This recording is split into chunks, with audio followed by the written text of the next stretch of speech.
friends, welcome to another episode of How Animals Survive. Today our focus is going to be on animal senses and how animal senses help us to get food and avoid danger. Our special guest today, I'd like you to give a very warm welcome to Sammy the spider. Come on out, Sammy. Hi, Chicken. Thanks so much for having me on your show. Now, Sammy, it is such a pleasure. Can you tell us a little bit about your senses and how they help you to survive? And by survive, specifically, I mean, how do they help you to get food and avoid danger? Thanks so much for asking, Chicken. First of all, most of my senses are pretty much the same as you and also the kids. For example, see my eye? I can see. So, as you know, I spin a web, and in my web, I catch my food.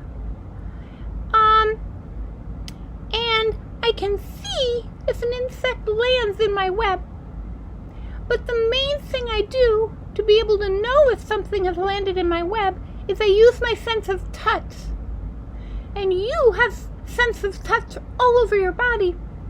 In your finger, well, you don't have fingers, but kids, you have sense of touch in your fingers and in the skin all over your body. For me, I especially have a sense of touch in long hairs on my legs.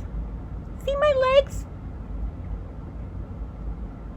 I have long hairs on my legs, and when I sit on the edge of my web, touching the web with my legs, if an insect lands in the web, it makes the web shake or vibrate, and I can feel that with the hairs on my legs.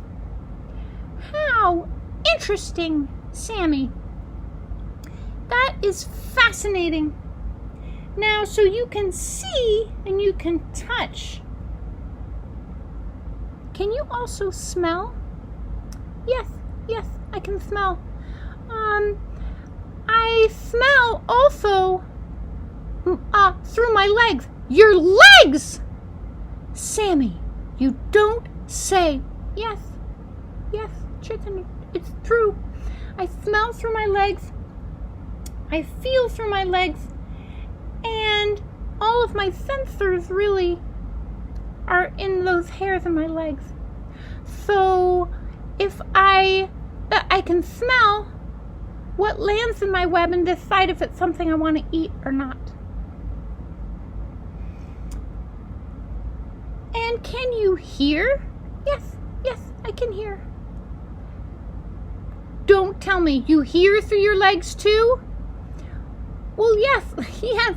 I know it sounds funny, Chicken, but it's true. I hear with the vibrations. Kids, when you get a little older, you'll learn that sound is really vibrations.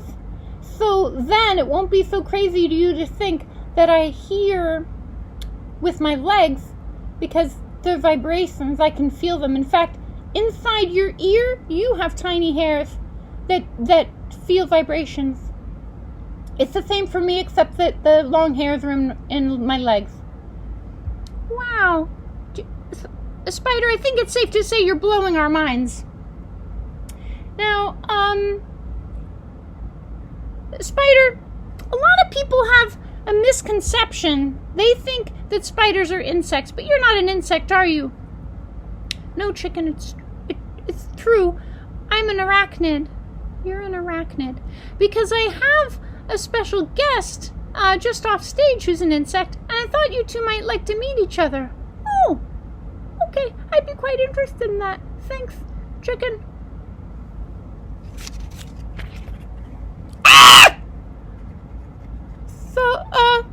So I brought Monarch on. I thought you might like to meet this monarch butterfly. But what's the matter, Spider? What's the matter?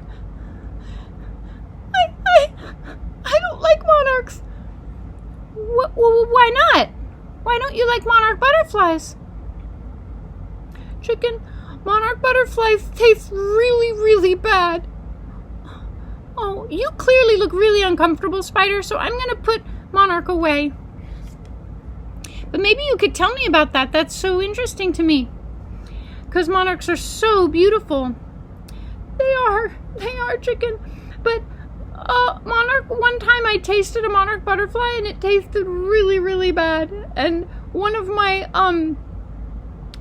aunts on my mom's side died from eating a monarch butterfly.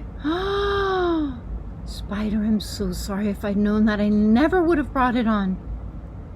Yeah. So when I see a monarch, it makes me feel very uncomfortable because of that experience. And if a monarch ever lands in my web, see, I sit on the edge of the web with my legs on it, and if I feel the web vibrating, I go out and wrap up whatever's there in my web, and then I eat it.